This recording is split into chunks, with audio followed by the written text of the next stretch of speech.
A Terra está condenada. Uma força devastadora se aproxima e o tempo está se esgotando. Enquanto a civilização desmorona ao nosso redor e o mundo é destruído, poderemos construir uma nave espacial que nos leve para um mundo novo e habitável. A humanidade pode escapar da aniquilação? Nós podemos evacuar a Terra.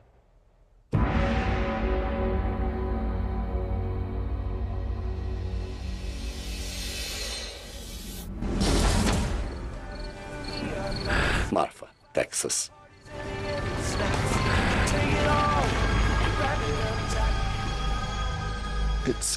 Parece ficção científica.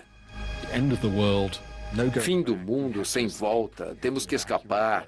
Temos que evacuar a Terra. É impossível dizer que isso nunca vai acontecer.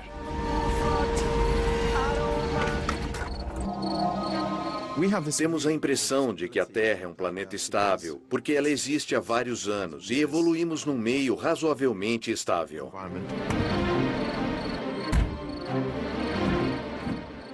Sempre temos pequenas catástrofes, como furacões, tornados, terremotos, mas geralmente a população humana continua crescendo. Isso talvez nos dê uma falsa impressão do futuro. Ilha Jeju, Coreia do Sul. 여보는 거 좋아하지? 아빠, 여기? 그래. 여기. 잠시 한번 볼래? 잘 보이니? A vida humana, a civilização humana e todas as outras vidas nesse planeta existem numa concha muito pequena e precária, nesse objeto rochoso que orbita em torno de uma estrela no meio de uma grande e solitária galáxia.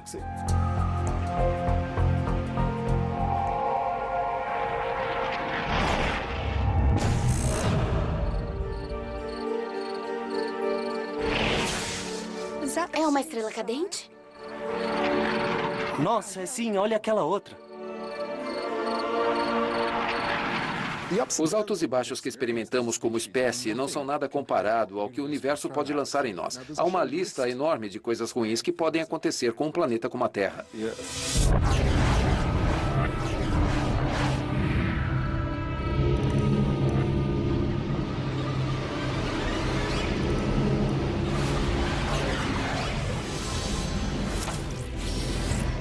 Observatório Lacidia, Coquimbo, Chile. Isso está acontecendo agora? Tá. Vamos. Existem cenários onde o planeta inteiro pode se tornar inabitável agora e num futuro previsível. E existem outros em que o nosso planeta, a Terra, pode ser totalmente destruído.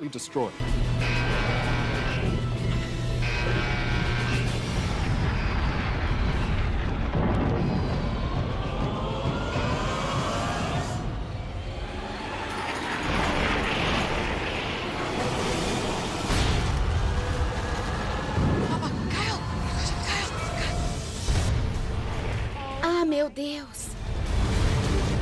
Entre na caminhonete.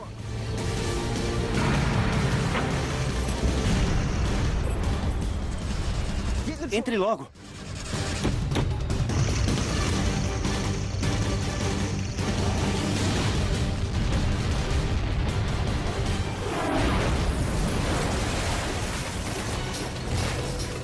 Plantão de notícias.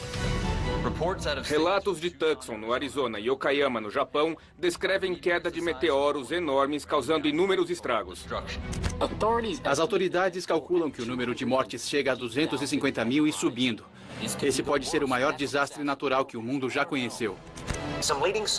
Alguns cientistas sugerem que esse evento mortal pode ser apenas a ponta do iceberg, um sinal de que a destruição do nosso mundo se aproxima rapidamente. O início do fim.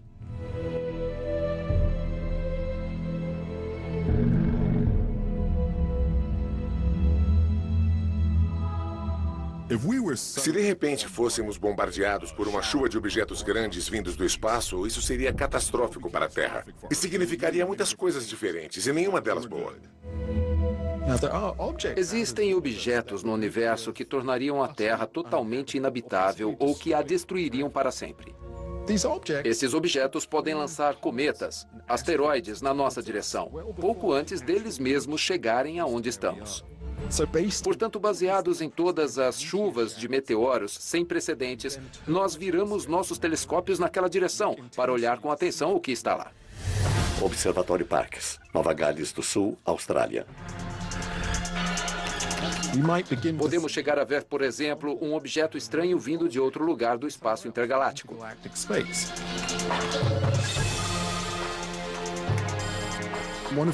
Uma das possibilidades mais radicais que podemos pensar é num objeto chamado estrela de nêutrons.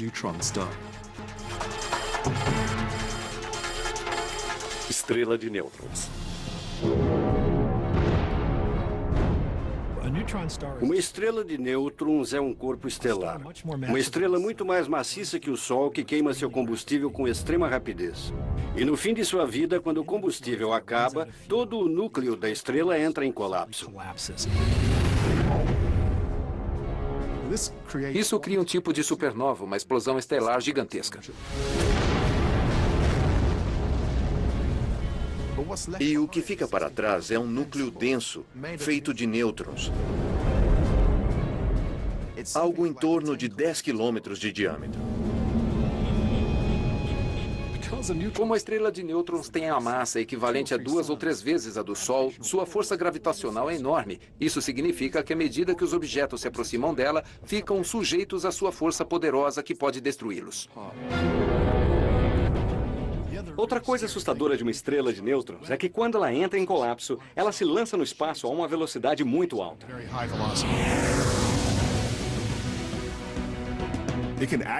Ela pode ser lançada no espaço a velocidades incríveis. Portanto, muito cuidado com o que atravessar seu caminho. À medida que uma estrela de nêutrons se aproxima do nosso sistema solar, seu campo gravitacional intenso perturbará as órbitas de objetos como os asteroides. E um pouco desse material pode chegar aqui como uma chuva de meteoritos mortal.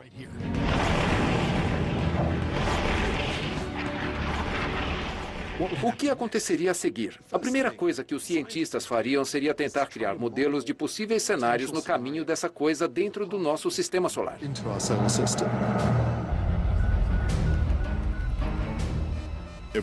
Se concluíssemos que uma estrela de nêutrons está vindo em nossa direção, isso seria muito ruim.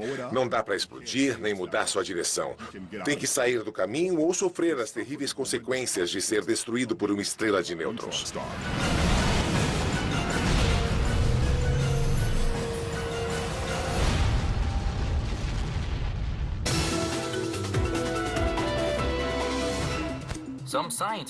Alguns cientistas dizem que é o fim do mundo.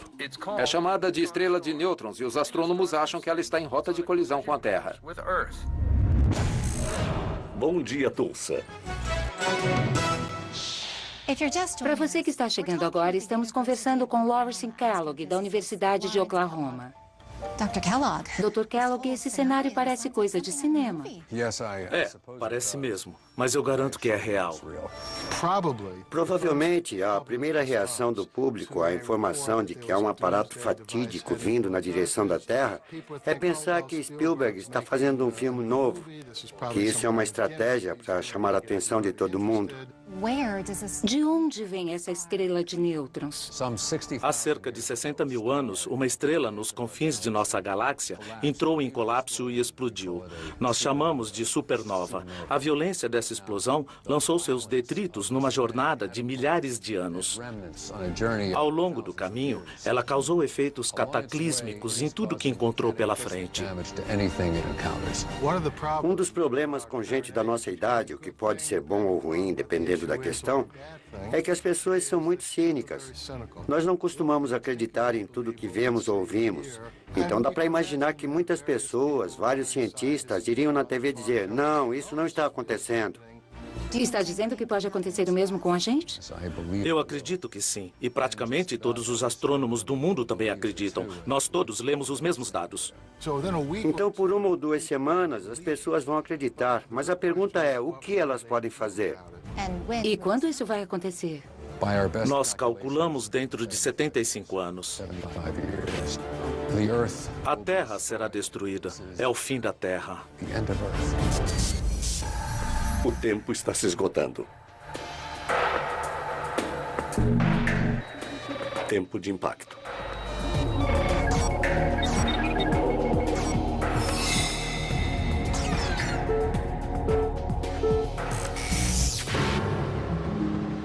Quando as pessoas se veem diante da morte iminente, normalmente elas agem de dois modos. Ou se unem na esperança de preservar a humanidade, ou pelo menos preservar o que é humano, ou desistem e entram em desespero. Seria extremamente importante criar algum tipo de objetivo em comum. Um ponto focal que as pessoas pudessem acreditar e manter. Se a natureza tentasse nos lançar algo tão catastrófico a ponto da Terra ser destruída, eu acho que isso nos levaria a pensar em ir para outro lugar.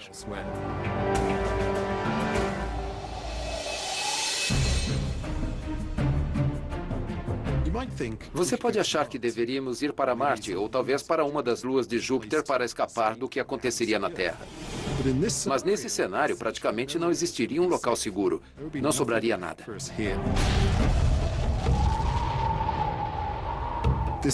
Isso significa que nossa única opção seria procurar outro sistema solar para ficar totalmente longe dos destroços, escombros desse sistema que costumávamos chamar de lar. E como faríamos isso? Dá para pegar 7 bilhões de pessoas da Terra e levar para outro lugar para conseguirmos sobreviver como raça? É uma coisa extremamente cara para se fazer. Exigiria um número incontável de recursos, pessoas e iniciativas. Mas se você está diante de um desastre, pode ser a única coisa que queira fazer.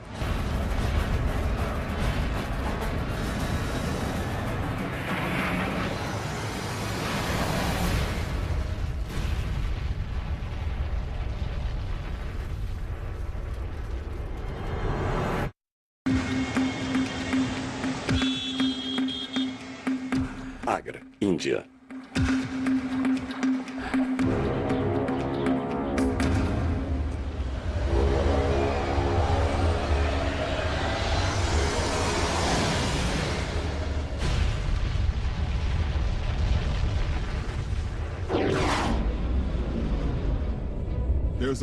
Tem uma estrela de nêutrons vindo na direção do nosso sistema solar e a cada segundo o tempo diminui e nos aproxima da destruição de tudo que conhecemos. Em 75 anos, a estrela de nêutrons chegará e destruirá completamente a Terra. Autopreservação.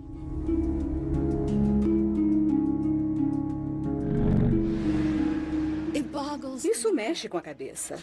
Podemos realmente resgatar 7 bilhões de pessoas? Temos que lembrar que apenas 600 pessoas já foram para o espaço em toda a história da raça humana. Podemos tirar 7 bilhões de pessoas da Terra num período de 75 anos? Para ser sincera, eu acho que temos que encarar que isto pode não ser possível. E há o problema da distância que teremos que percorrer com elas. É provável que tenhamos que viajar no mínimo 6, 7, 8 anos-luz. São 40 trilhões de quilômetros.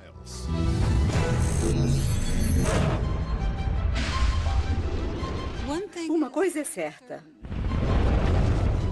Não vamos chegar lá usando os veículos espaciais que temos agora.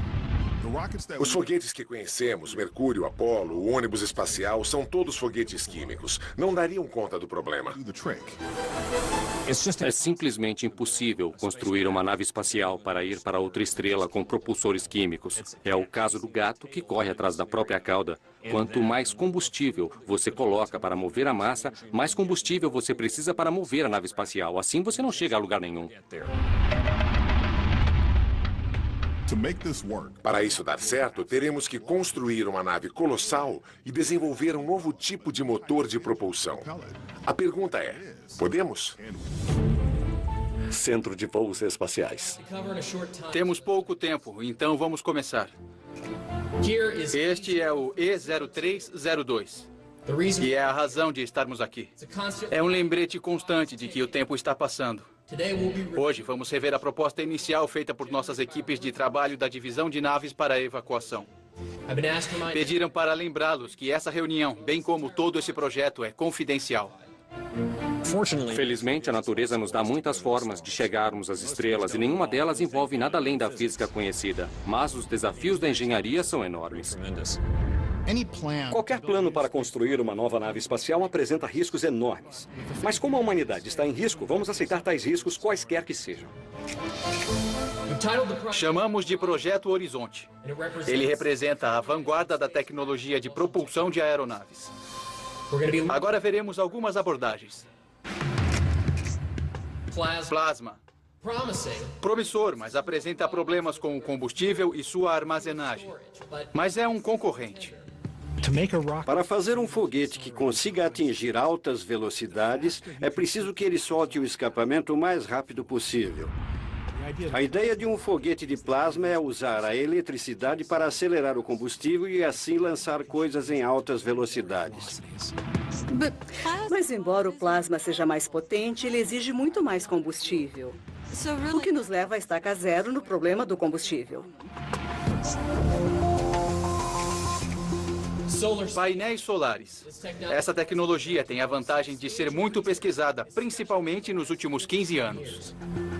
Um painel solar gera propulsão através da luz do sol. Quando você caminha num dia ensolarado, você não sente, mas a luz refletida por você te empurra. Existe um tecido de polímeros esticado numa armação de metal. Quando o painel está em órbita baixa, funciona muito bem. A intensidade solar bate no painel e esse momentum é transferido dos fótons para o painel propulsor, do mesmo modo que o vento que sopra na vela empurra o barco. Ao olhar o projeto dos painéis solares, vimos que se eles forem grandes e leves o bastante, poderão alcançar velocidades muito altas. Mas o painel solar tem seu calcanhar de Aquiles. A aceleração decorre da pressão da radiação proveniente da luz do Sol. À medida que nos afastamos do Sol, a radiação vai enfraquecendo. Conforme nos movemos, a luz solar vai enfraquecendo. É como viajar por uma estrada solitária, onde o próximo posto de gasolina fica a milhares de quilômetros. Existe outro candidato para uma viagem interestelar, e esse parece sair direto de um filme de ficção científica. Antimatéria. É nossa maior esperança em termos de engenharia de propulsão das últimas 2 décadas. A antimatéria é uma espécie de imagem refletida da matéria. Ela tem a mesma massa de uma partícula normal, como um próton ou um elétron, mas com cargas e spin diferentes. O interessante é que quando juntamos uma partícula de matéria com uma de antimatéria, assim que elas interagem, elas se aniquilam, e isso libera enormes quantidades de energia. Basicamente, elas se juntam e se transformam em pura energia. Isso equivale à fórmula de Einstein, E igual a mc². É 100% eficiente e não tem comparação entre energia de antimatéria armazenada em libras e os combustíveis fósseis com os quais estamos acostumados. Ela é dezenas, se não centenas de milhares de vezes mais energética. Mas a antimatéria apresenta enormes desafios. Toda essa energia é muito perigosa e nós não sabemos como controlá-la e muito menos como usá-la no motor. Ela é extremamente instável e uma falha no motor seria catastrófico. Ao produzi-la, temos que armazená-la numa câmara a vácuo e isolá-la em campos magnéticos muito fortes para ela não interagir com as paredes da câmara. Pois, se isso acontecer, elas vão se aniquilar e produzir energia. Em termos leigos, ela vira uma grande bomba.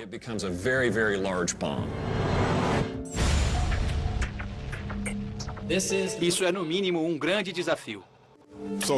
É o seguinte, não podemos usar foguetes químicos, uma hora os painéis solares ficarão sem impulso e a antimatéria é muito perigosa. Ou seja, não é uma previsão muito boa para uma nave projetada para viajar para estrelas distantes. Obrigado a todos. Faremos um intervalo e então discussão em grupos. Mas nós podemos ter uma carta na manga. Existe uma tecnologia que pode funcionar muito bem. A ironia é que ela não é nova. Tem mais de 60 anos e pode ser a resposta. Uma carta na manga.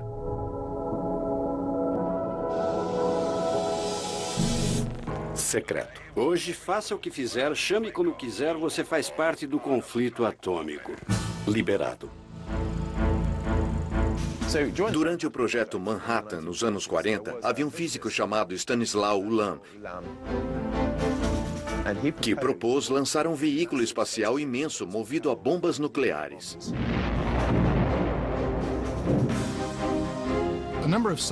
Vários cientistas, inclusive Freeman Dyson, pegaram esse conceito e pensaram numa nave espacial movida a explosões nucleares.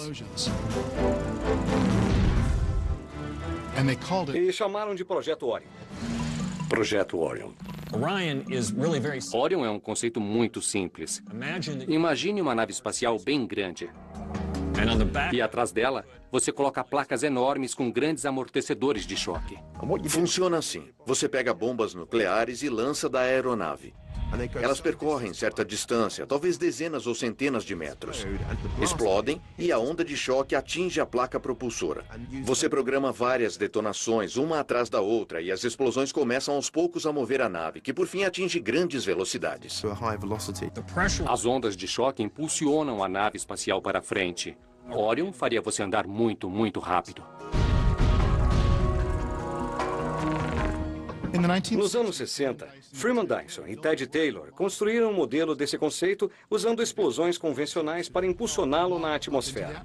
O experimento foi chamado Put-Put e provou que se podia impulsionar um veículo com explosões convencionais. O objeto mais rápido já feito pelo homem é a sonda Voyager, que viaja a 0,06% da velocidade da luz. Então levaríamos dezenas de milhares de anos para alcançar outra estrela. Com o projeto Orion podemos ir muito mais rápido. Estudos feitos mostram que se você detonasse uma bomba atrás da nave a cada 3 segundos, durante 10 dias, alcançaria uma fração considerável da velocidade da luz. A pesquisa foi interrompida por causa dos tratados proibindo testes nucleares. We shall not regret that we have made this clear national commitment to the cause of man's survival. O que foi muito bom, eles nos proibiram de lançar bombas atômicas na atmosfera. Teoricamente, poderíamos continuar a pesquisa do sistema Orion de onde parou nos anos 60.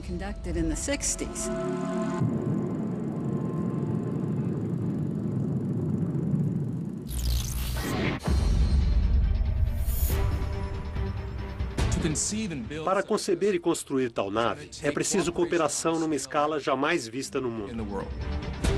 Precisaríamos de todo o conhecimento tecnológico e científico que temos no mundo. Estamos falando de recursos naturais. Estamos falando das economias do mundo terem que abrir mão do dinheiro e trabalhar pelo bem comum. O problema é que temos um prazo. Não tem como adiar. Temos que terminar em 75 anos.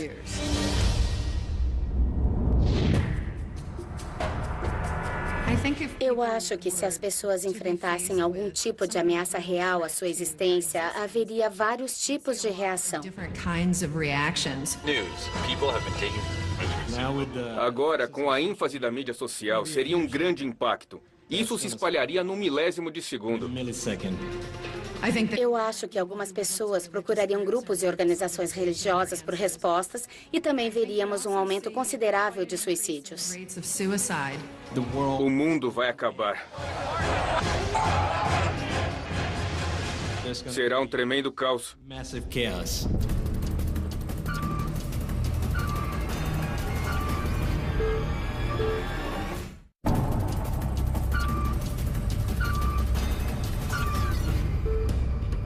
O tempo está passando. Temos 70 anos ou menos para evacuar a Terra e evitar nossa destruição por uma estrela de nêutrons. E decidimos que vamos construir uma nave de fuga, um tipo de bote salva-vidas para a raça humana.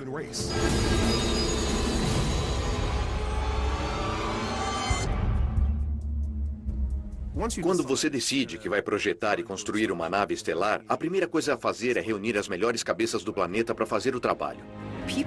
Pessoas de diferentes áreas científicas, como biólogos, botânicos, fisiologistas, físicos. A lista de pessoas necessárias para esse empreendimento é imensa. É essencial estabelecer um ponto central onde homens e mulheres possam coordenar os esforços para o sucesso do empreendimento. Esperança no horizonte.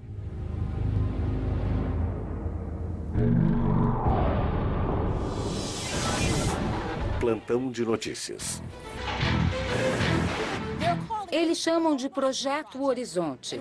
Tivemos acesso exclusivo para mostrar esse imenso complexo que está sendo erguido aqui na Flórida.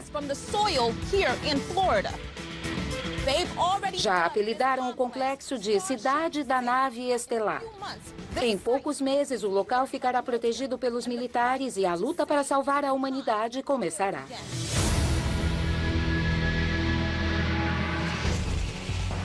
Você leva toda a comunidade para essa cidade. Leva todos os cientistas e engenheiros para lá. E começa a trabalhar no projeto. Eles precisam de casas para morar. E não só eles, as famílias também, porque eles têm esposas, maridos, filhos que devem ir com eles. Isso vira uma grande comunidade que precisa de apoio. E eles vão morar nessa cidade durante o período de construção desse veículo. E eles devem passar o resto de suas vidas lá, porque este é um projeto de longo prazo. E é nessa suposta cidade temporária que todo o futuro da raça humana será decidido.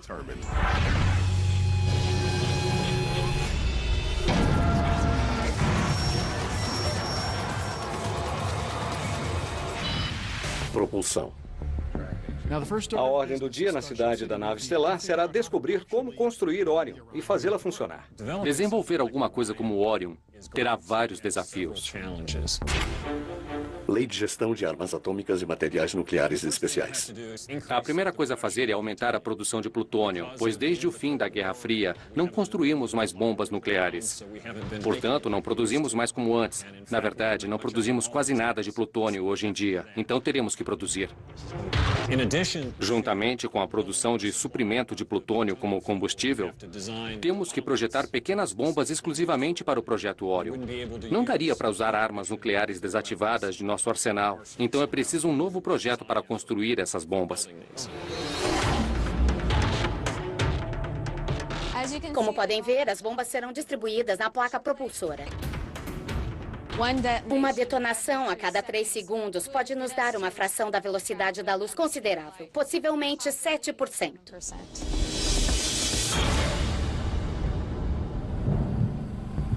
Enquanto aperfeiçoamos o sistema de propulsão, a próxima pergunta será: o que ela vai impulsionar?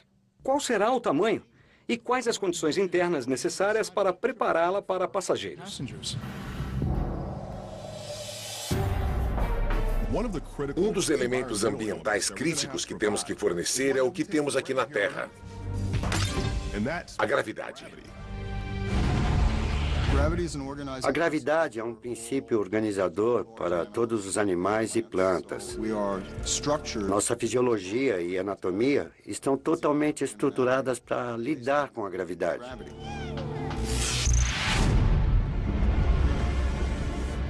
Quando você vai para o espaço, se não houver gravidade, a primeira coisa que acontece é uma queda de cálcio nos ossos do corpo. Os músculos começam a atrofiar e outras coisas acontecem com a fisiologia. Se você já viu os caras que passaram 3 meses na Estação Espacial Internacional, quando eles saem da cápsula, têm que ser carregados. Do contrário, cairão de tão fracos que estão. Estamos falando de uma vida inteira sob gravidade zero. Portanto, há uma série de problemas. E o primeiro deles é que eu não sei se homens e mulheres poderão ter filhos nesse ambiente. O sistema reprodutivo se baseia na gravidade. Todo animal tem um sistema ósseo interno. Esse sistema não se desenvolveria adequadamente se vivesse num mundo totalmente livre de gravidade. Portanto, se você pensa em procriar no espaço, sua descendência terá dificuldade de desenvolvimento, a menos que haja gravidade artificial. Nós sequer sabemos como seria um corpo que cresceu em gravidade zero desde a infância, ou que ficou num útero sob gravidade zero. Ele funcionaria como o nosso? Seria viável dar à luz no espaço interestelar? Temos que supor que vamos criar várias gerações da humanidade no espaço. E isso nunca foi feito. Felizmente, existem várias formas de simular os efeitos da gravidade, e uma delas é através da rotação. Você pega o veículo inteiro e gira devagar, criando gravidade através da força centrífuga. Se você tiver um grande cilindro que gira devagar, a força te empurra para a parte exterior do cilindro. A força centrípeta no corpo se parece com a gravidade, e felizmente para nós, isso basta.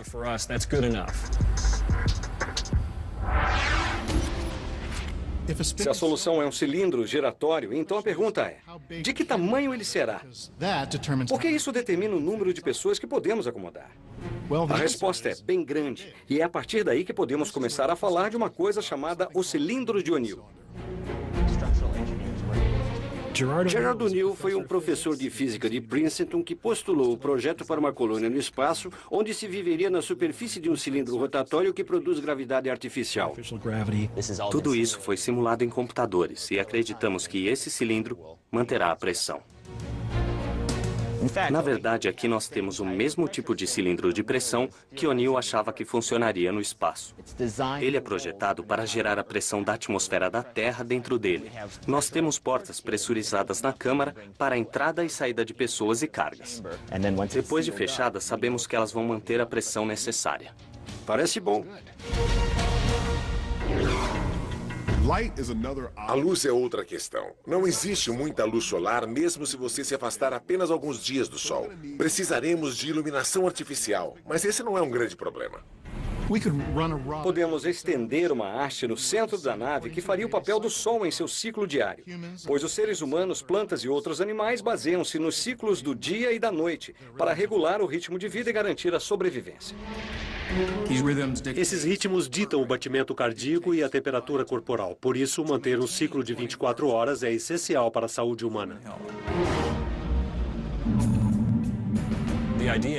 A ideia é construir habitats grandes e independentes no espaço, onde você possa colocar um ecossistema e, talvez, centenas de milhares de pessoas morando ali, no espaço, num ambiente de nave espacial completo e autossuficiente. Isso está na escala do que é necessário para lançar uma nave nas estrelas, algo que um sistema de propulsão como o Orion conseguiria impulsionar.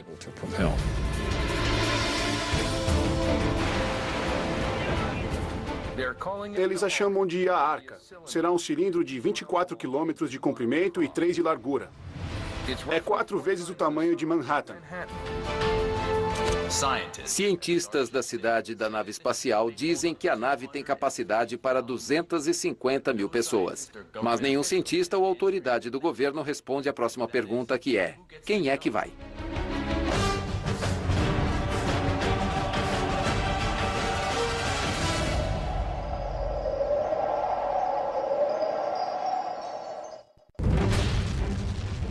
Há uma sentença de morte para o planeta Terra. Uma data inevitável para a destruição. A humanidade se une num esforço desesperado para fugir do único lar que conhece. Temos que construir uma nave imensa e voar para as estrelas. Temos que evacuar a Terra. Escolhas difíceis. Impacto da estrela de nêutrons. 55 anos. Manioni, Tanzânia. Temos que engolir um remédio amargo. Não conseguiremos construir uma nave ou um conjunto de naves para transportar 7 bilhões de pessoas da Terra. E certamente não faremos isso em tempo. E se tentarmos esse plano, vamos falhar. Felizmente para a humanidade, não é preciso ir todo mundo. Um pequeno grupo geneticamente diversificado pode se multiplicar quando chegar ao destino. A pergunta é: como vamos selecionar esse pequeno grupo? Quem vai? Para mim, essa é a grande questão. Como selecionar as pessoas que farão essa viagem de fuga?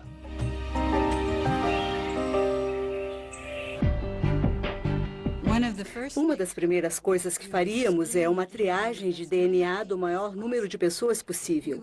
O ideal seria coletar dados do planeta inteiro, da população inteira, se possível. Isso nos daria uma visão instantânea da raça humana no presente momento. Estamos olhando, essencialmente, para um primeiro grupo de pessoas, seres humanos de um planeta distante. Portanto, a primeira coisa a considerar é a sua sobrevivência. Um perfil genético nos daria, no mínimo, uma pista. É claro que a principal coisa a considerar é a biodiversidade dos evacuados. Queremos uma grande variedade genética. Uma população de pessoas se torna muito vulnerável quando se tem uma composição genética monolítica. Ela fica muito vulnerável a doenças e a enfermidades. Por exemplo, se todo mundo for igualmente sensível a um surto de gripe ou algum tipo de ataque de vírus, então todo mundo morre. A comunidade científica teria que participar diretamente na eleição de quem está apto para esse tipo de projeto e também que tipo de pessoas. As pessoas que sobreviverem têm que ser, de certo modo, biologicamente perfeitas, as mais perfeitas possíveis, porque estamos falando de sobrevivência num grande período de tempo. Uma das coisas que se deve procurar, pessoas que sejam relativamente livres de doenças e tenham expectativa de vida longa.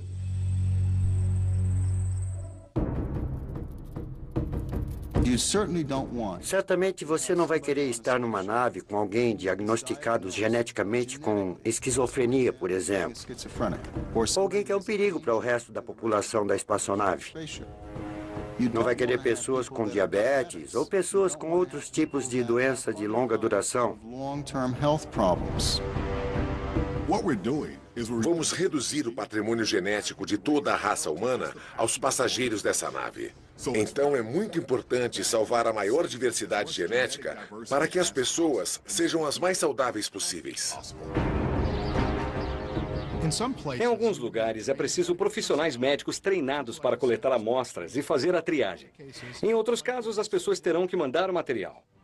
Podemos criar um kit de elegibilidade para evacuação e mandar pelo correio para o maior número possível de pessoas. Seria um kit simples com uma agulha, um cotonete, um cartão de instrução e um envelope para envio. Iria tudo para a cidade da nave estelar. Cidade da nave estelar, Estados Unidos.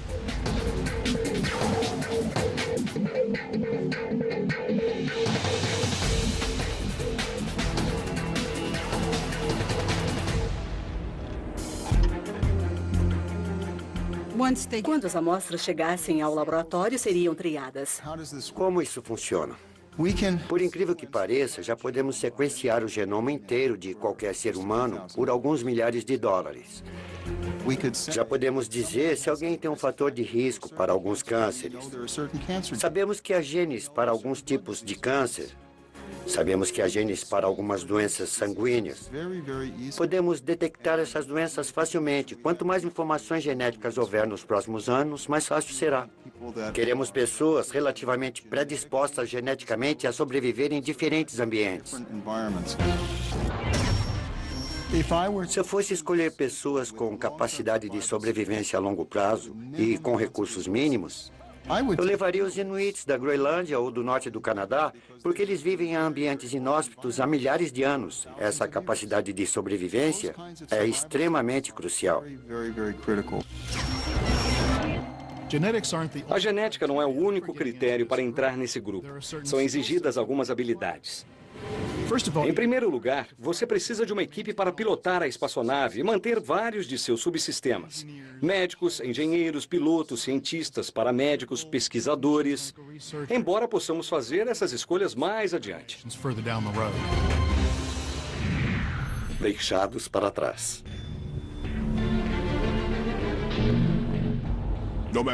Independente do critério de seleção usado, quando você decidir quem vai, estará decidindo quem não vai. E muita gente não vai. Na verdade, 99% das pessoas não poderão ir. E não importa o quão objetivo você seja no seu critério de escolha, muita gente verá o processo seletivo como algo que favorece os poderosos.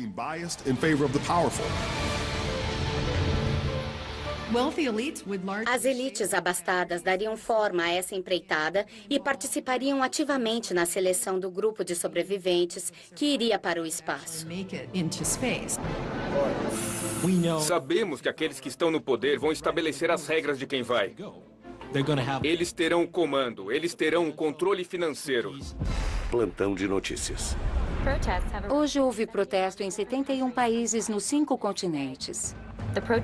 Os protestantes pediram para fechar o programa da nave estelar. Por quê? Alguns dizem que é muito dinheiro desviado, outros que o processo de seleção é preconceituoso. Haverá muitas nações, muitos países no mundo com poucas pessoas selecionadas para esta jornada. Haverá muita gente de poucos recursos que vai querer fazer parte do projeto, mas não será selecionada. E a briga pelos recursos costuma ser violenta. Há muito espaço para tragédias. A menos que o mundo em geral e as pessoas sentissem que teriam alguma chance de estar nessa nave, elas não concordariam com qualquer estratégia. O que é justo em relação à porcentagem da população? O que é justo em relação aos países que doaram a maioria dos recursos para o projeto? E se houver nações que decidiram que não querem participar disso, vamos permitir que indivíduos desses países participem dessa jornada? Se você pudesse fazer um sorteio onde todos tivessem chances iguais de participação, mas seria um grande tumulto e poderia haver guerras para decidir quem entraria na nave. Alguns países poderiam dizer, quer saber, eu tenho uma bomba nuclear, se não fizer o que eu digo, o mundo vai acabar. Os tempos estão acabando e é hora de seguir em frente e é agora. Uma das coisas que eu acho provável acontecer será o aumento de guerras civis. E as pessoas no poder poderiam optar por deixar essas guerras civis e não interferir, permitindo assim que pessoas e comunidades se autodestruíssem e se matassem. Portanto, você tem 2 cenários diferentes. Num, as pessoas vão se unir e mostrar o melhor da humanidade. No outro, podemos ver o pior da humanidade. Como as pessoas vão reagir se não forem selecionadas para essa jornada? Elas vão tratar de garantir que mais ninguém seja? Vão tentar sabotar essa tentativa de salvar a humanidade? Cidade da nave estelar, Estados Unidos.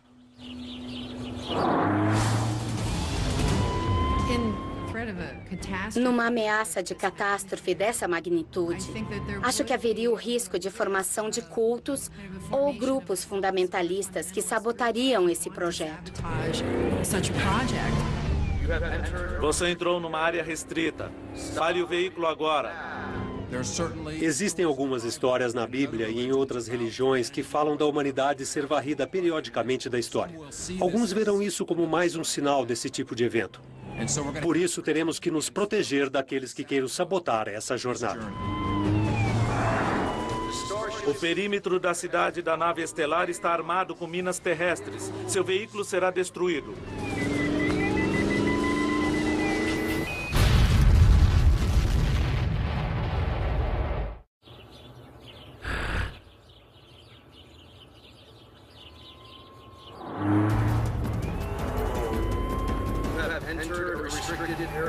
Stop your vehicle now.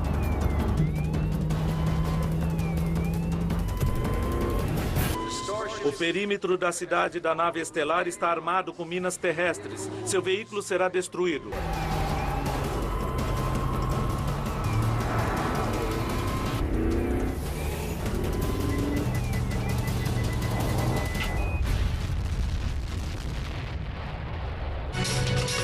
Plantão de notícias.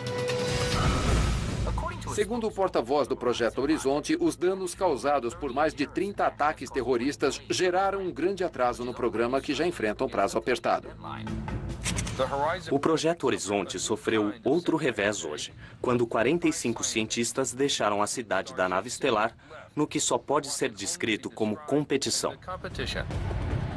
Outra nave de evacuação foi desenvolvida em segredo por um consórcio de indivíduos abastados atrás de sua passagem para outro planeta. Salvação à venda.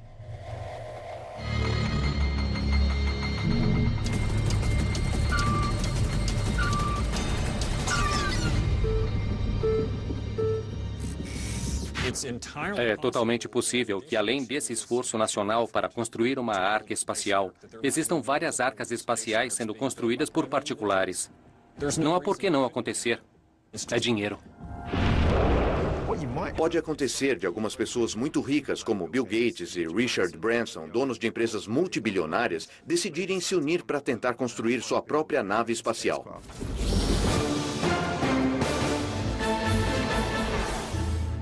E agora vamos continuar nossa conversa com o tecnólogo bilionário William Jeffers. Um salva-vidas cheio de bilionários não é um insulto à sobrevivência da humanidade? Bom, Kate, eu vejo de outra forma. Porque o governo decide quem vai evacuar a Terra. Essa evacuação será um grande empreendimento. Os recursos de indivíduos de sucesso vão construir aquela nave que chamamos de Savior 1. Por que eles não podem estar nela? Existe um esforço crescente no espaço comercial de particulares que querem ver o espaço desenvolvido. Muita gente não imagina o número de foguetes lançados todos os anos que não são foguetes da NASA.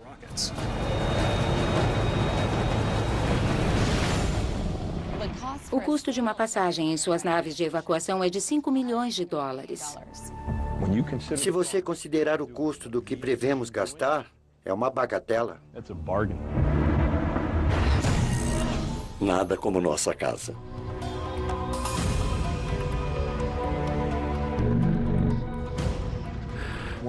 Quando soubermos que nosso sistema está condenado, temos que começar a procurar outros sistemas solares com planetas que nos mantenham. Acreditamos que deve haver outros planetas como o nosso. Há 20 anos isso era apenas uma declaração filosófica. Agora suspeitamos que haja muitos lugares como a Terra. A única pergunta é, quando vamos encontrá-los e a que distância está o mais próximo?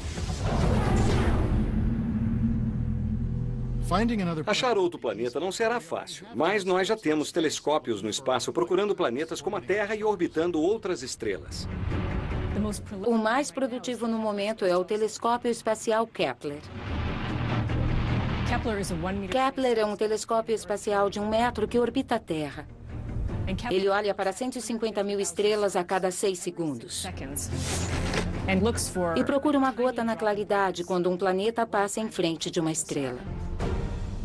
Esse pontinho na intensidade da luz é essencialmente um eclipse bem pequeno. Quase sempre, por acaso, um planeta pode passar entre nós e sua estrela-mãe. Ao fazer isso, ele bloqueia um pouco a luz da estrela. Se monitorarmos essa estrela, veremos a mudança da luz proveniente dela, o que mostra que há um planeta ali.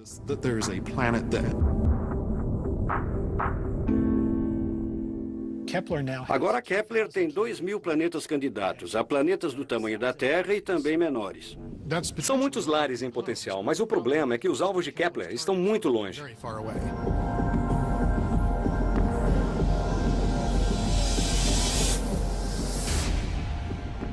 Os alvos de Kepler estão a 1.500 anos-luz. Então, embora seja um grande experimento que nos dá a chance de encontrar alguma coisa, não é grande quando se trata de achar algo aqui perto para onde possamos ir.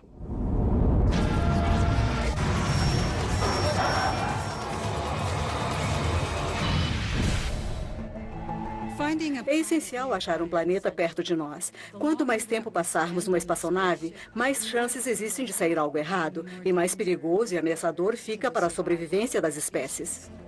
E é claro, a verdadeira pepita de ouro no final da busca é achar um mundo como a Terra, no que chamamos de Zona dos Cachinhos Dourados. A Zona dos Cachinhos Dourados é uma zona em torno de uma estrela onde a temperatura é boa para ver água líquida na superfície do planeta. Água líquida é uma peça crucial da biologia. É uma parte importante da própria química da vida. O que precisamos a seguir é da composição da atmosfera. Se virmos moléculas de oxigênio e metano na atmosfera, baseado no modelo da Terra, isso seria a impressão digital para a existência da vida nesse planeta, porque as duas moléculas juntas são muito reativas e não sobreviverão por muito tempo, a menos que algo as reabasteça. Na Terra, o que reabastece essas moléculas são organismos.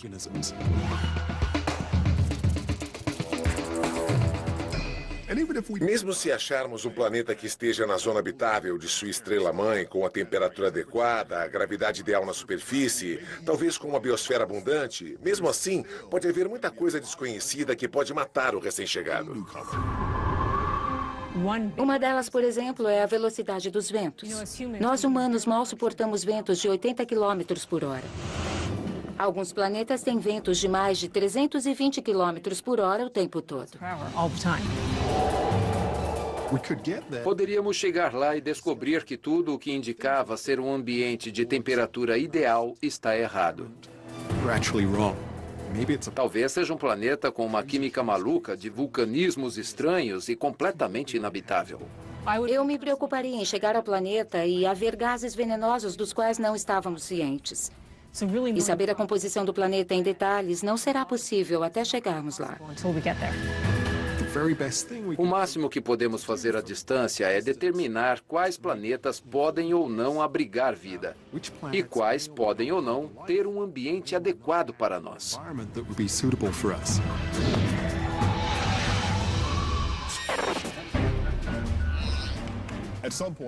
Em dado momento, teremos que fazer o que eu chamo de uma grande aposta. É isso. Alguém tem alguma reserva quanto a essa recomendação? Vamos ter que confiar nos instrumentos, nos nossos cálculos, selecionar o local e ir. Essa é a melhor chance. Nada chega perto disso. Porque nessa situação não haverá tempo para voltar atrás na decisão tomada. A raça humana não pode morrer devido à paralisia de análise. Plantão de notícias. Cientistas da cidade da nave estelar estão comemorando. Hoje eles encontraram o próximo lar da humanidade. O planeta tem oxigênio na atmosfera. Pesquisadores acreditam que já existam plantas. Eles circulam um sol conhecido como Estrela de Barnard, a pouco menos de 6 anos-luz daqui, o que significa que, segundo os cálculos, levará de 80 a 100 anos para chegar lá. Seu nome é Barnard C352, mas os pesquisadores mudaram para Terra 2. Impacto da estrela de nêutrons. 34 anos. Sem lugar para esconder.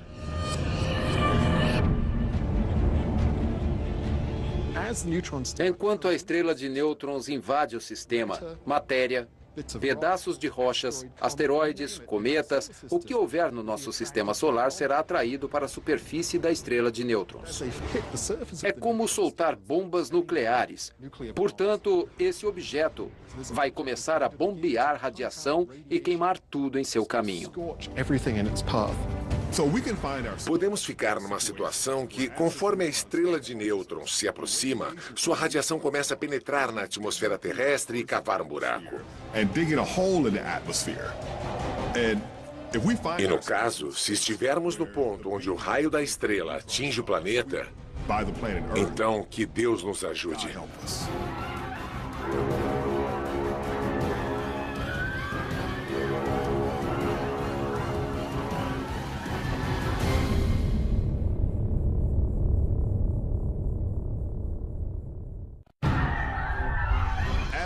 Conforme a estrela de nêutrons se aproxima e sua radiação afeta a atmosfera terrestre, ela vai abrir buracos na atmosfera que permitirão a entrada de radiação mortal vinda do espaço. Qualquer um que queira sobreviver durante esse período terá que procurar um abrigo. E de preferência no subsolo. Fim da vida como a conhecemos.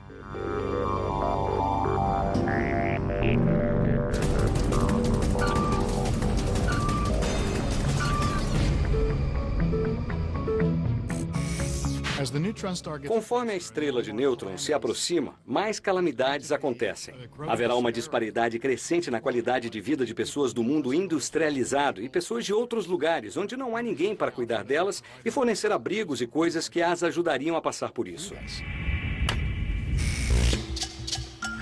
Rio de Janeiro, Brasil.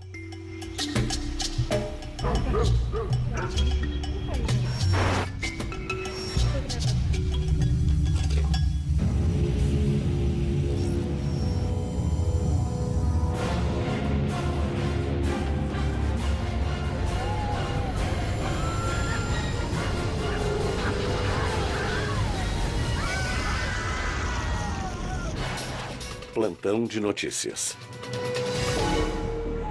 Milhões de pessoas morreram no Ocidente ontem devido à radiação emitida pela estrela de nêutrons. Os especialistas dizem que a exposição direta à radiação foi pior que a radiação no ponto zero da bomba de Hiroshima.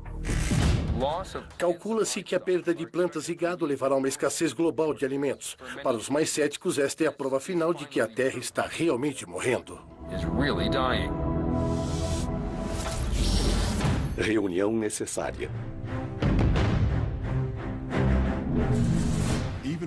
Mesmo com a radiação caindo sobre nós, não poderemos deixar os esforços de construção um minuto sequer. A sobrevivência das espécies depende disso. A maioria acha que lançar uma nave espacial é como lançar um foguete que sobe inteiro e atinge a órbita. No caso de uma coisa tão grande assim, não dará certo. Mas, felizmente, existem outros meios de construir uma nave espacial. Faz mais sentido juntar as peças e as partes, lançá-las no espaço e montá-la. Em solo, estaríamos sujeitos ao clima, à gravidade da Terra. Quando você manda alguma coisa para o espaço, você atravessa a atmosfera, enfrenta a pressão atmosférica, a dinâmica dos ventos. Existe todo tipo de tensões. Já no espaço, não há clima, a gravidade da Terra. Não é necessário pôr muita coisa aí e perder tempo em projetar algo para dois ambientes, o da travessia da atmosfera e o espaço. Pode se concentrar no que é necessário para mantê-lo no espaço. A ideia de construir algo tão complexo e grande no espaço pode parecer exagerada, mas a verdade é que nós já fizemos isso. Temos experiência em levar módulos e componentes construídos nos Estados Unidos, na Rússia, no Japão, na Europa. Nós lançamos em diversos tipos de foguetes, colocamos na mesma órbita para serem reunidos e montados no espaço, e formar a Estação Espacial Internacional, a ISS, que já está lá em cima. Uma das vantagens da estação espacial é o conhecimento que ela nos dá na montagem de estruturas em órbita. É um desafio? É claro que sim. Nós já fizemos isso. Não nessa escala.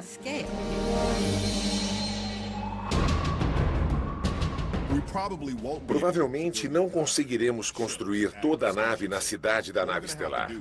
Teremos que distribuir a fabricação por todo o mundo, criando uma espécie de linha de montagem global. Pode ser a única forma de cumprir o prazo. Base aérea de Dashan, Xangai, República Popular da China. Esta é uma das 63 fábricas. Todas constroem partes da grande nave Arca. E não são só algumas centenas de peças. Dessas fábricas, 23 estão na China. São milhões de peças.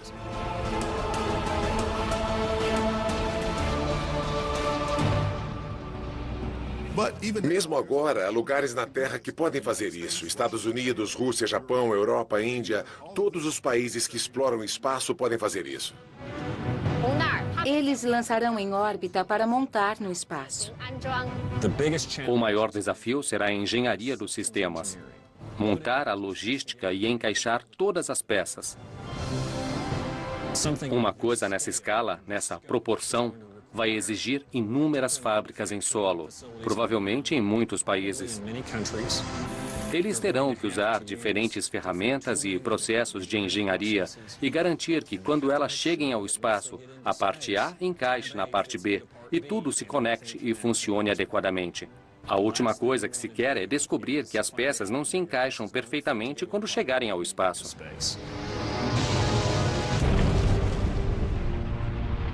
Lançar todas as peças da aeronave em órbita será um desafio, mas é viável. Mesmo agora, estamos construindo foguetes capazes de lançar 130 toneladas na órbita baixa da Terra. Dá para levar grandes pedaços dessa coisa a cada lançamento.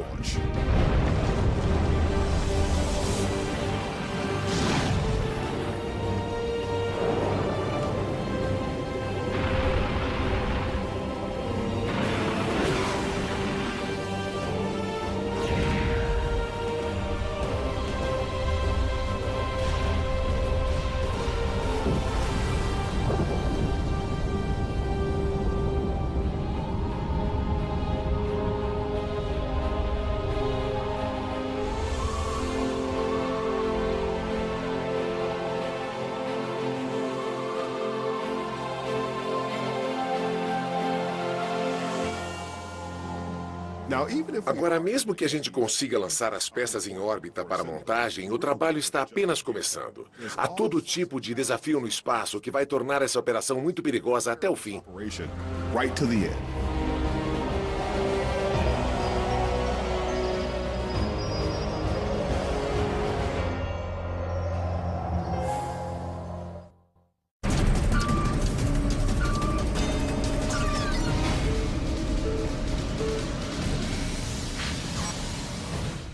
Estas são as últimas notícias da cidade da nave estelar. Apesar dos recentes contratempos, as previsões indicam que a Arca será terminada em tempo. Com mais de 150 lançamentos por semana, o Projeto Horizonte vai mandar mais de 4.000 toneladas de suprimentos, instrumentos e partes da nave gigante. Com 24 quilômetros de comprimento e 3 de largura, a nave ainda exige toneladas de solo e milhões de litros de água. Todos os suprimentos precisam ser levados para a órbita a 420 quilômetros da Terra. Local de trabalho perigoso. Lançar as seções da nave no espaço é a parte fácil. Nós já fizemos isso. Mas mesmo com a robótica mais avançada, montar essas coisas dentro de uma nave estelar vai exigir coordenação humana numa super escala.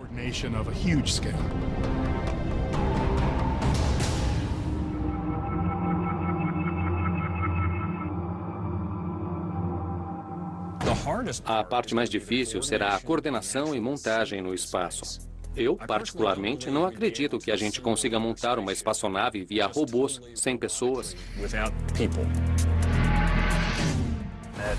É absolutamente lindo. Gravidade zero e eu estou ótimo. Dá para fazer muita coisa através de robôs, mas às vezes é preciso alguém para fazer as coisas funcionarem. E provavelmente você precisará de um lugar na nave para os astronautas em trajes espaciais que supervisionam a construção todos os dias, fazendo reparos e manutenção, enquanto a aeronave é montada. E pode ser uma situação perigosa, porque temos muito lixo espacial voando em torno da Terra em alta velocidade. Na história da exploração espacial, nós não temos sido limpos e organizados com nossas espaçonaves como deveríamos. Primeira e segunda partes do veículo ejetadas com sucesso. Tudo parece em ordem. Houve casos onde foguetes explodiram e espalharam centenas de pedaços de escombros na órbita. Tivemos uma aeronave que quebrou e duas que colidiram e se espatifaram em centenas, se não milhares de pedaços. E poderia piorar com a própria nave estelar. Se vamos fazer 1000 vezes mais lançamentos em questão de anos para construir essa nave, haverá muitos estágios de foguetes voando em alta velocidade.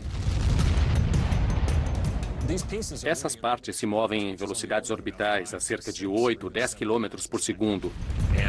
É mais rápido que uma bala disparada em solo. E causaria um tremendo estrago se te acertasse. Enquanto construímos a espaçonave, teremos que ficar atentos ao lixo e escombros no espaço, vindo de todas as direções. Teremos que pensar em meios de evitar que esse material colida ou danifique nosso equipamento. Esse é o outro ponto onde há risco de fracasso.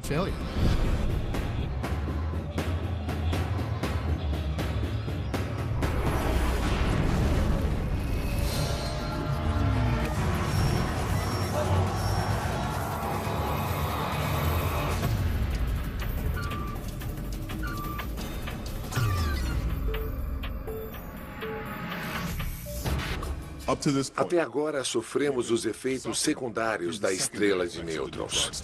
A radiação, os projéteis.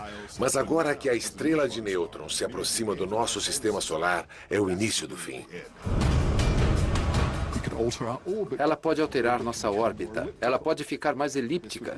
Isso significa que nossas estações seriam radicalmente diferentes. Eco Notícias.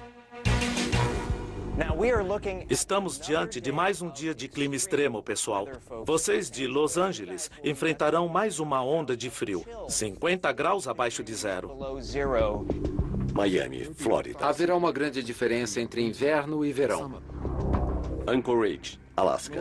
Num nível muito além de aquecimento global ou coisas do tipo que estão ocorrendo.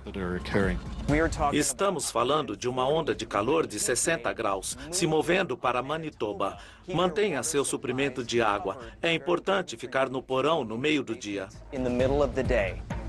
E corta.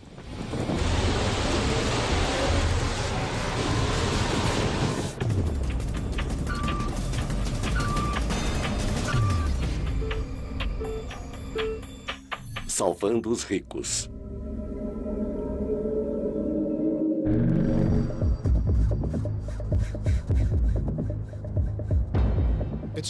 É da natureza humana a luta pela sobrevivência. Portanto, certamente haverá outros grupos de pessoas que construirão suas naves e tentarão sobreviver. E alguns desses grupos pequenos podem até acabar seus projetos antes de nós. Plantão de notícias. Faltam 20 minutos para a Savior 1, a nave de evacuação criada pelo bilionário Bill Jeffers, ser lançada. Bill Jeffers Sr. will launch. A lista de 512 evacuados a bordo mostra quem é quem entre os super ricos e mundialmente famosos. Eles viajarão com 72 cientistas e engenheiros com suas respectivas famílias que ganharam seus lugares na nave ao ajudarem na construção. Temos acesso exclusivo à plataforma de voo onde o próprio Bill Jeffers Jr. é o copiloto. Nós conversamos com ele durante os preparativos de pré-lançamento. Sr. Jeffers, um momento emocionante para todos nós, não acha? É, sim. Meu pai conseguiu o que ninguém conseguiria. Desenvolvemos o primeiro motor de antimatéria do mundo, quando todos disseram que era muito perigoso. Todos nós a bordo queremos dizer que sempre há esperança, se você acreditar que pode alcançar o impossível. Savior 1. Aguarde o sinal verde para a contagem regressiva e liberar a torre móvel. Estamos na sequência automática. Comecem a contagem. 5, 4, 3, 2, 1. Falha na ignição. Repito, falha na ignição. Temos falha na ignição. Estamos prontos para abortar. Repito, prontos para abortar. Atenção, tripulação e passageiros. Preparar para a evacuação de emergência. Atenção, equipes de emergência.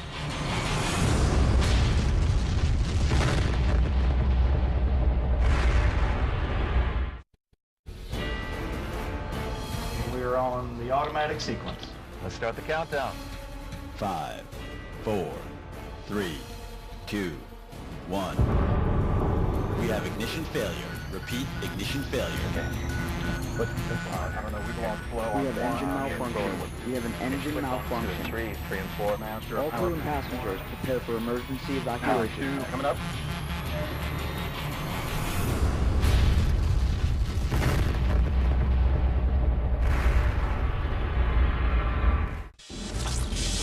Plantão de notícias. Estamos falando diretamente do local de lançamento da Savior 1. Há cerca de 5 minutos, hora marcada para o lançamento, houve uma terrível explosão.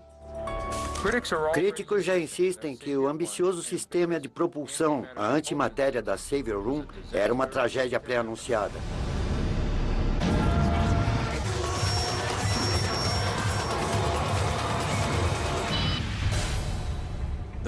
É preciso lembrar que no armazenamento da antimatéria, ela não pode ter contato com qualquer matéria. É preciso bombear todo o ar do recipiente e colocar um campo magnético para aprisionar as partículas carregadas, para que elas não toquem nas laterais do recipiente. Nesse caso, uma falha no armazenamento é a causa de uma grande explosão. As informações ainda estão chegando e a investigação ainda está em andamento, mas parece que a câmara de ignição estava devidamente abastecida para o lançamento. O problema surgiu quando a primeira tentativa de ignição falhou. O computador a bordo liberou uma segunda carga de antimatéria dentro da câmara. Era o dobro da carga. Logo, quando a ignição ligou, o compartimento não suportou e causou uma rachadura no selamento a vácuo, o que permitiu a entrada de ar na câmara. Sabemos o que aconteceu em seguida. Até o momento, nossa história, nossa arte, nossa ciência, nossa existência, tudo depende de alguns seres humanos que estão preparando a nave Arca para a humanidade habitar durante um século. E temos só alguns anos para fazer direito. Suprimentos na Arca. Lembre-se, essa arca tem que manter a vida de todos os sobreviventes da raça humana. Então será necessário abastecê-la com tudo o que eles precisarem durante as décadas de sua jornada.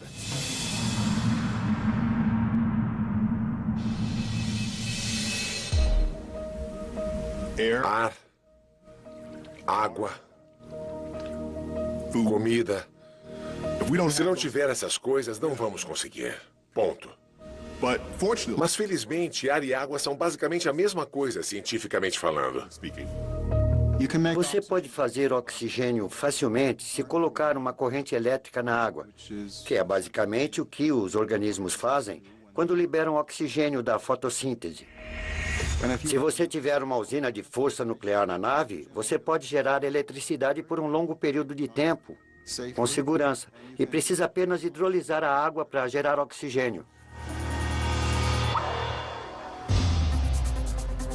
Então podemos respirar e temos água. Agora temos que pensar no suprimento de comida.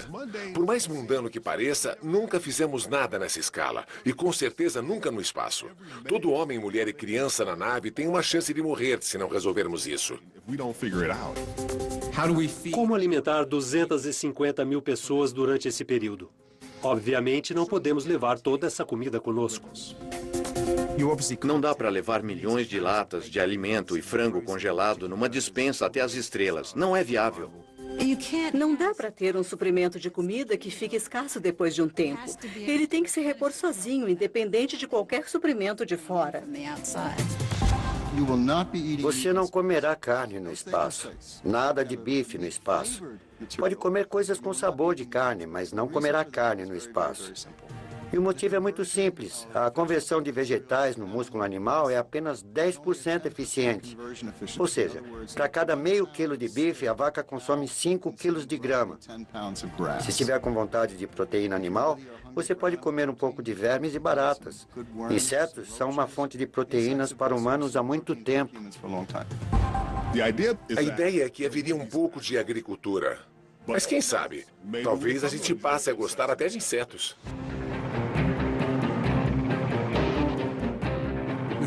Temos que considerar o cultivo. Certamente teremos que pensar em cultivos resistentes às fontes de radiação que com certeza há no espaço. Temos que criar novas sementes que talvez sejam impermeáveis ao ambiente de microgravidade. Cultivar milho no espaço não é uma opção viável. Você vai cultivar algas, comer biscoito de clorela. Num bom dia vai comer bolachinhas verdes com gosto de espinafre desidratado. Teríamos grandes áreas de cultivo. É provável que isso crie seu próprio ambiente e clima dentro do veículo. Então agora estamos falando de chuva dentro do veículo. Obviamente podemos prever o que acontecerá nos 60, 80 anos de viagem. Essas tecnologias terão que ser testadas aqui.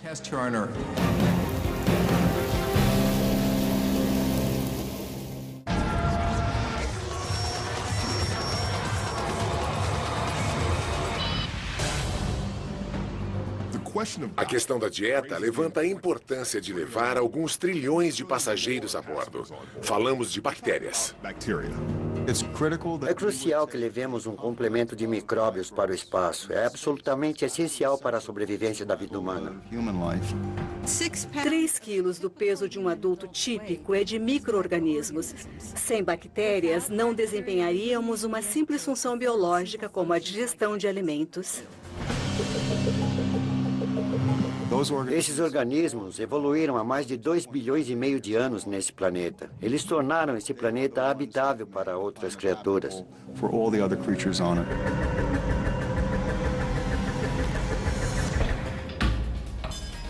Uma das vantagens das bactérias é que elas viajam bem. Levar bactérias para o espaço é muito fácil. Você pode colocar as bactérias em frascos muito pequenos e armazená-las em nitrogênio líquido ou qualquer outro fluido bem frio. É como armazenar esperma num banco de esperma.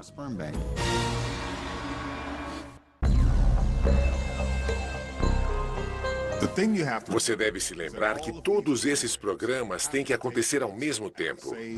Construir a nave, selecionar o destino, resolver problemas de suprimento, descobrir como alimentar os evacuados. Tudo tem que ser coordenado simultaneamente ou não será finalizado.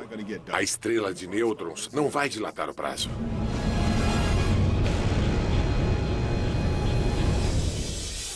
O fim está próximo.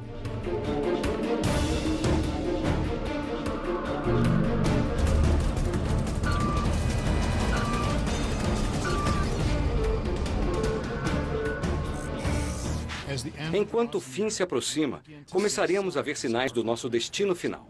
Quando a estrela de nêutrons alcançar os planetas mais distantes do nosso sistema solar, aí sim começarão os fogos de artifício.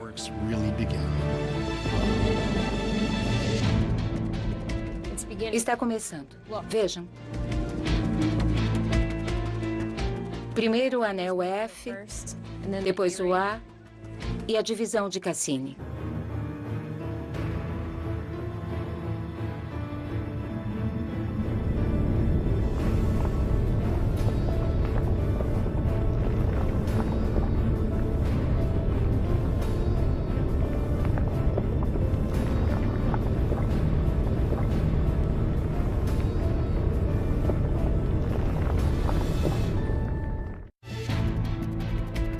Está começando. Vejam. Primeiro o anel F, depois o A e a divisão de Cassini.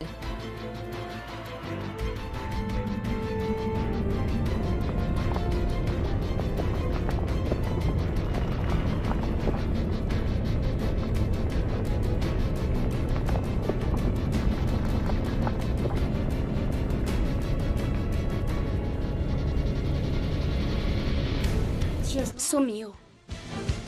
Somos os próximos. Sem olhar para trás.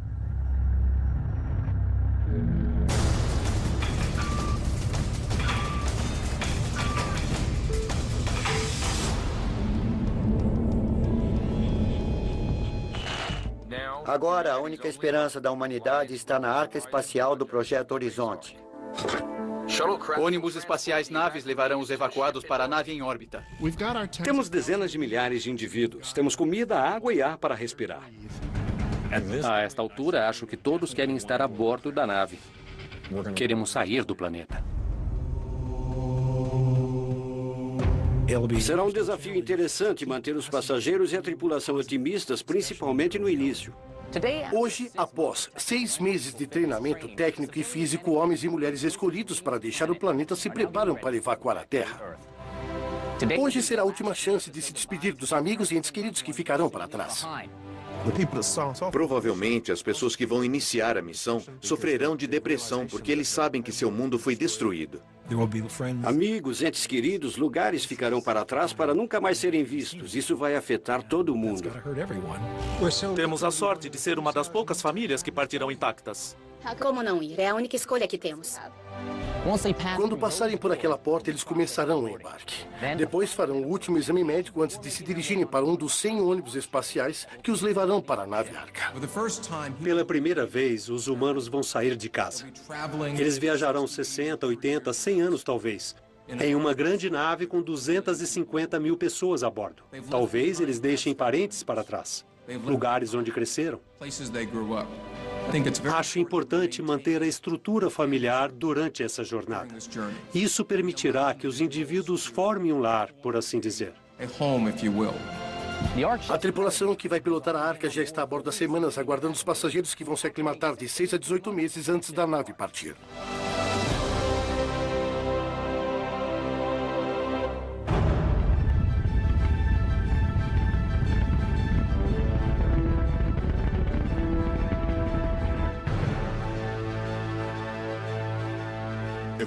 Se conseguirmos, a nave será uma maravilha, diferente de tudo que os humanos já criaram. A última maravilha criada na Terra.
Estamos supondo que as pessoas vão se comportar, mas temos que nos certificar que haverá algumas leis, algumas regras, que teremos uma estrutura. O que mais me preocupa é a coesão social do grupo. Eles cumprirão suas tarefas ou vão se rebelar e tentar fazer algo diferente. Dar meia volta na nave, desistir, é preciso manter as pessoas voltadas para seus objetivos o tempo todo, sem criar facções na nave. Não matar o outro. Ou seja, os mesmos problemas que temos numa cidade ou em países vizinhos. É o que temos que superar. Obviamente, teremos indivíduos de vários países. Quem garante que o ódio e os problemas que temos aqui na Terra não ocorrerão na jornada? Temos que ter muito cuidado e evitar turmas ou grupos de indivíduos que se separam do resto da população. Pense na turma que você teve no colégio. Acho que um ponto-chave será tentar minimizar essas turmas e formações de subgrupos durante a jornada. Obviamente, o que você precisa é de governança. Que leis levará com você? A Constituição dos Estados Unidos? Das Nações Unidas? Que tipo de estrutura política terá a bordo? Você quer uma democracia? Essa é uma pergunta interessante, porque certamente não vai querer um ditador que mande em todo mundo e quando chegue lá vire o mandante do planeta e não saia do poder. Ao mesmo tempo, você precisa de um tipo de estrutura militar que garanta que as ordens sejam cumpridas, pois as pessoas no comando tomarão decisões difíceis no estilo militar. E se houver democracia, talvez elas sejam destituídas do posto, e isso pode afetar o sucesso da missão.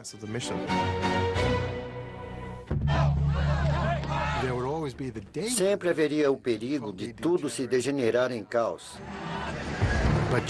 Mas é provável que, se havia gente inteligente o bastante para construir uma nave, selecionar pessoas para viajar nela, essas mesmas pessoas pensariam no modo justo de lidar com questões da vida nessa situação. O mais importante é tirar a espécie humana em número suficiente e levar para o espaço para que ela sobreviva.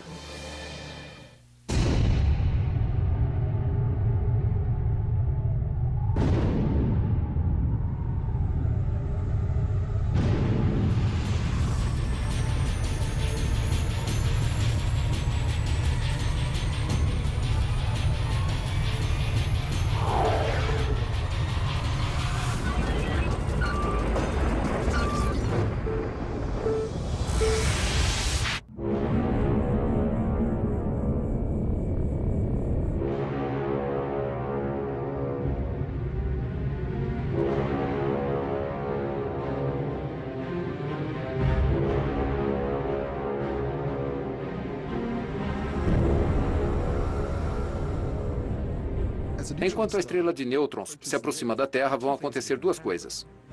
O núcleo e a crosta terrestre começariam a derreter. Isso resultaria em terremotos em escala nunca vista. Em seguida, o campo gravitacional da estrela de nêutrons começará a partir o planeta.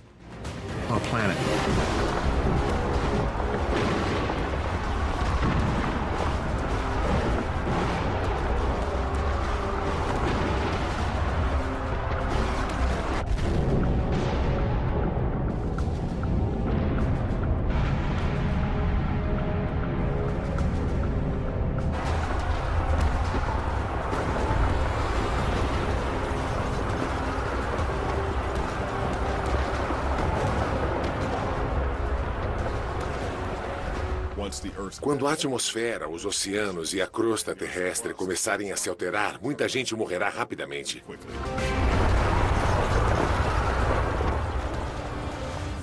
Aí eu acho que a crosta terrestre vai se despedaçar e o interior quente do planeta será espirrado para o vácuo do espaço.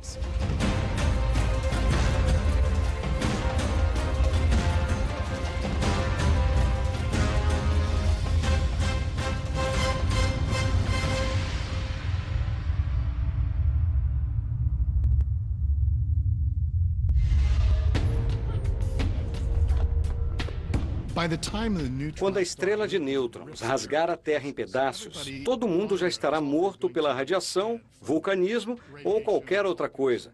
Não haverá ninguém para testemunhar esse evento, exceto as pessoas na arca.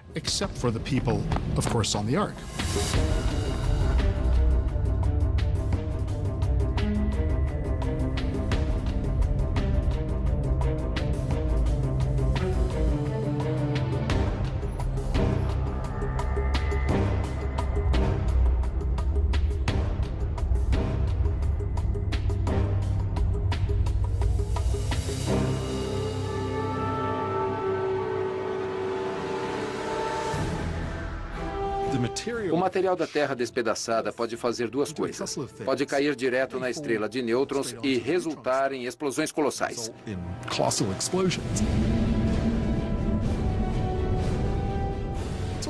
Ele também pode entrar na órbita da estrela como um anel.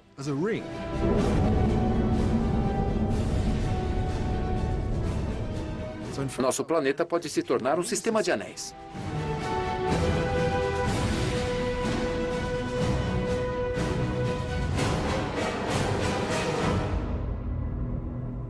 Terra 2.0.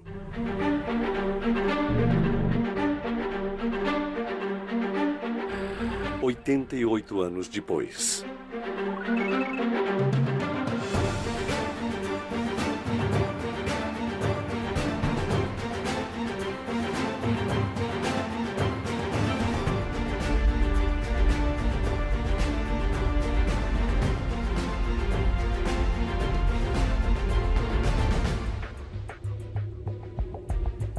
Quem estará lá quando chegarmos?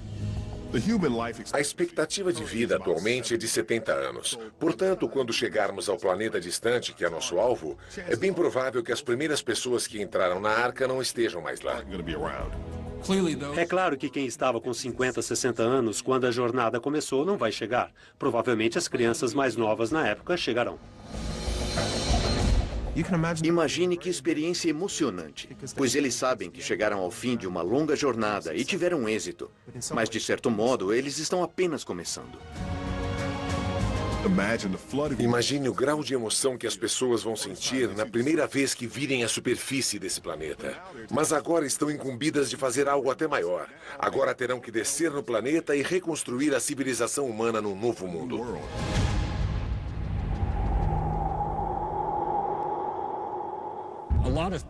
Muita gente diria que pensar em construir uma arca interestelar e evacuar o planeta é uma perda de tempo. Eu não sei se nós nos daríamos a esse trabalho sem uma ameaça. Mas, certamente, é uma coisa que devemos pensar, porque em algum momento no futuro será inevitável querer deixar o planeta. Vamos torcer para que não seja por causa de uma catástrofe. É uma coisa louca de se pensar. Parece ficção científica. Fim do mundo, sem volta, temos que escapar, temos que evacuar a Terra. Mas é impossível dizer que isso nunca vai acontecer. Também é interessante pensar nisso porque fica a questão: será que nós, enquanto espécie, expandiremos além dos confins do planeta em que nascemos? Se olharmos para a evolução da Terra, vemos que quase sempre as migrações ou expansão de uma determinada espécie são decorrentes de algum desastre que forçou as espécies a se mudarem. Pode se dar o mesmo conosco. Pode ser que um evento como esse, tão devastador assim, garanta que nossa espécie viva para sempre enquanto se propagar no universo.